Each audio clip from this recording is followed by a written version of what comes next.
Direito processual penal, princípios da ação penal. Começando o estudo dos princípios específicos relacionados à ação penal privada, vamos falar sobre o princípio da oportunidade e conveniência, que, como o nome já diz, é a disponibilidade do ofendido poder decidir se oferece ou não a queixa. Portanto, o MP não pode substituir o ofendido nessa decisão.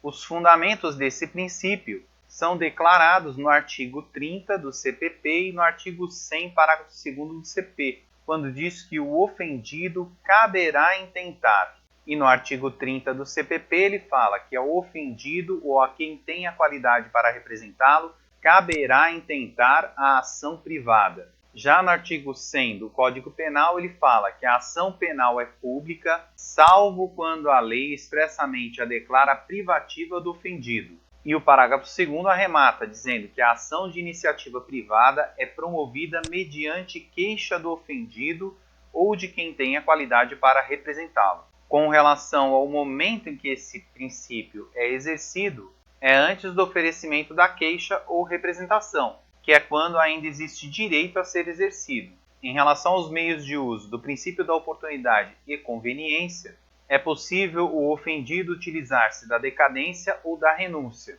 A decadência se dará pela perda do direito pelo decurso do prazo, ou seja, pela inércia do ofendido, nos termos do artigo 103 do CP, que diz que, salvo disposição expressa em contrário, o ofendido decai do direito de queixa ou de representação se não o exercer dentro do prazo de 6 meses, contado do dia em que veio a saber quem é o autor do crime ou, no caso do parágrafo 3º do artigo 100 desse Código, do dia em que se esgota o prazo para o oferecimento da denúncia. E o parágrafo 3º do artigo 100 está falando da ação penal privada subsidiária da pública. E, em regra, esse prazo será de 6 meses do conhecimento da autoria.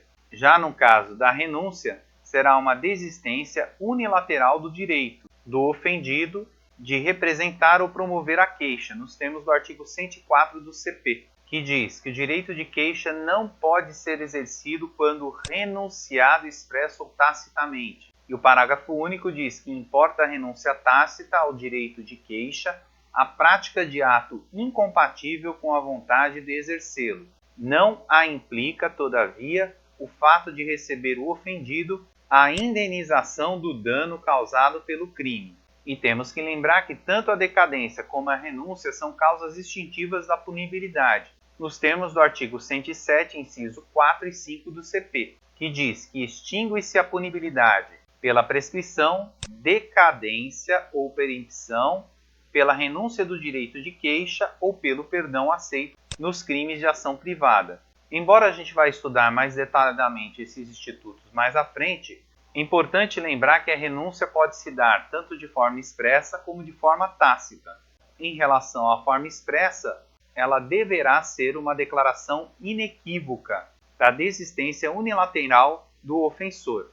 Em relação a isso, o artigo 50 do CPP fala sobre a declaração escrita, e ele diz que a renúncia expressa constará de declaração assinada pelo ofendido, por seu representante legal ou procurador com poderes especiais. E no parágrafo único assevera que a renúncia do representante legal do menor que houver completado 18 anos não privará este do direito de queixa, nem a renúncia do último excluirá o direito do primeiro.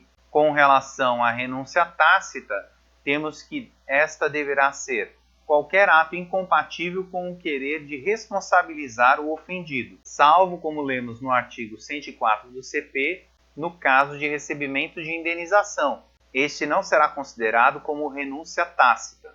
No entanto, a composição civil de dano será considerada uma renúncia nos termos do artigo 74 da Lei 9.099, que diz que a composição dos danos civis será reduzida a escrito e homologada pelo juiz mediante sentença irrecorrível.